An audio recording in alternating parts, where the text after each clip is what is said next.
பள்ளிக்கட்டு சபரிமலைக்கு கல்லும் முள்ளும் காலிக்கு மெத்தை சுவாமியே ஐயப்போ ஐயப்போ சுவாமியே.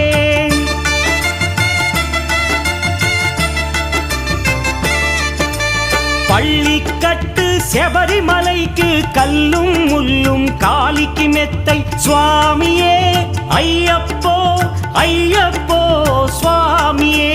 నెయ్యాభిషేకం చేయండి హారతులిచ్చి కొలవండి ఇరుముడి స్వామికి భక్తిగా ఇచ్చి వేదన తీరగ వేడండి అయ్యప్పను కని పిలవండి స్వామియే అయ్యప్పో అయ్యప్పో స్వామియే.